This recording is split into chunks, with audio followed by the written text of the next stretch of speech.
Hello tout le monde! Alors si vous avez du mal à gérer cette période de continuité pédagogique, je vous propose de rester jusqu'à la fin de cette vidéo. Je vais vous donner mes 6 conseils pour essayer de gérer cette période le plus sereinement possible. Let's go!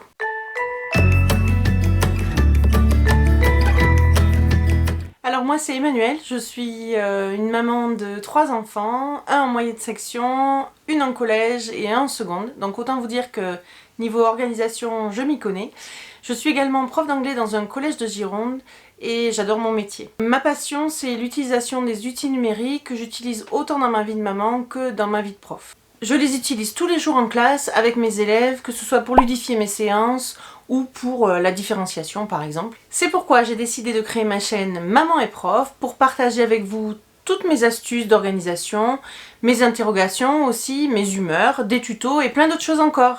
Donc si vous voulez me suivre dans cette aventure, n'hésitez pas à vous abonner et à activer la cloche. Alors j'ai eu envie de faire cette vidéo parce que beaucoup d'entre nous se retrouvent avec des doutes ou des interrogations au bout de ces 2 semaines de confinement. La continuité pédagogique, c'est pas naturel pour nous et je pense que c'est pour ça que c'est si compliqué. Alors comme je vous l'ai dit au début de cette vidéo, moi j'adore les outils numériques. Mais je suis bien consciente que c'est pas le cas de tout le monde et c'est pour ça je pense que c'est très anxiogène pour certains d'entre vous parce qu'on nous demande de nous former en un temps record à des tas d'outils numériques. Donc voici mes 6 conseils pour vous aider à y voir plus clair dans cette période de continuité pédagogique. Alors mon premier conseil, il est tout simple. Si vous n'êtes pas familier avec l'utilisation des outils numériques, c'est pas le moment de vous lancer dans l'apprentissage et l'utilisation de nombre incalculable d'outils. Alors premièrement, ça va vous décourager.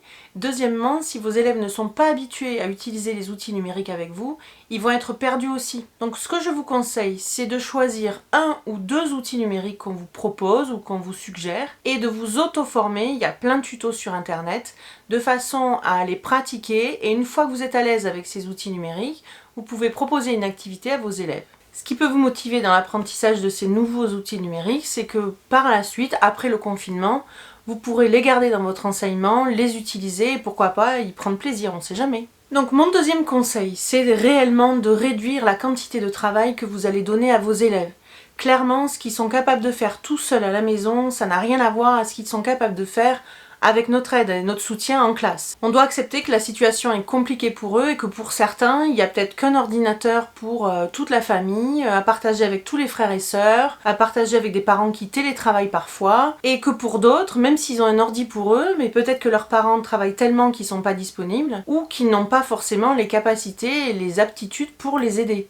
Donc il faut vraiment revoir nos exigences à la baisse, je crois que c'est vraiment un point très important. Alors, mon troisième conseil, c'est d'essayer de garder un contact visuel avec vos élèves au moins une fois par semaine. Moi, j'ai créé des groupes Snapchat avec mes classes et tous les jours, ils me le disent, ils ont besoin de nous voir. C'est dur à croire, mais c'est une réalité. Alors, ça peut être via l'application CNED, la classe virtuelle, via l'application Zoom, on peut aussi faire des classes virtuelles, c'est celle que j'utilise, ou certains élèves, mon fils aîné, utilise l'application Discord avec ses professeurs en lycée. Donc, c'est vraiment variable, mais l'idée, c'est ou de proposer vos consignes en live à vos élèves ou de leur faire un petit message hebdomadaire. D'ailleurs, mes prochaines vidéos seront consacrées à des tutos pour vous apprendre à créer vos propres capsules vidéo. Donc si vous ne voulez pas les louper, n'hésitez pas à vous abonner. Voici maintenant mon 4e conseil. Pourquoi ne pas profiter du confinement pour donner à vos élèves des astuces d'organisation?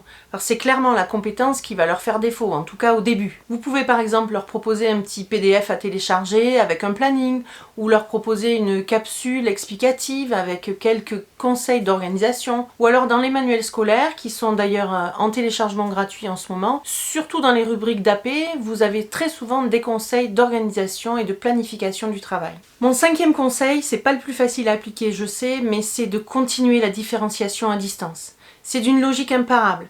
On le fait en classe, on doit le faire à distance. Alors comment différencier à distance? Ça peut prendre plusieurs formes. Soit vous proposez des documents avec différentes couleurs selon à qui ils sont adressés, soit vous proposez un travail minimum pour tout le monde, puis des documents supplémentaires avec une gradation dans la difficulté.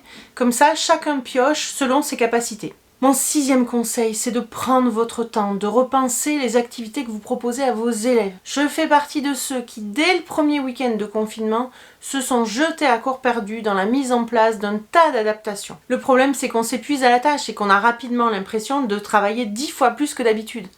Alors moi, et je vous conseille de faire pareil, je me suis résolue à ralentir et à réfléchir à ce que je propose à mes élèves. Je pense que c'est vraiment primordial et on va en sortir grandi de cette expérience parce que je pense que ça va nous changer beaucoup de choses. Ça va changer notre point de vue sur notre enseignement, notre point de vue sur l'autonomie des élèves. Il faut vraiment, vraiment, vraiment, je crois, se poser et prendre le temps. Alors si vous avez d'autres conseils ou des astuces pour gérer cette période de continuité pédagogique, je suis preneuse. Laissez-les-moi en commentaire. Et si cette vidéo vous a aidé à y voir un petit peu plus clair dans cette tâche astronomique qu'est la continuité pédagogique, n'hésitez pas à la liker et à la partager avec vos collègues. Et je vous donne rendez-vous dans ma prochaine vidéo dans quelques jours, dans laquelle je vous donnerai des astuces pour créer vos propres capsules vidéo. Bye bye!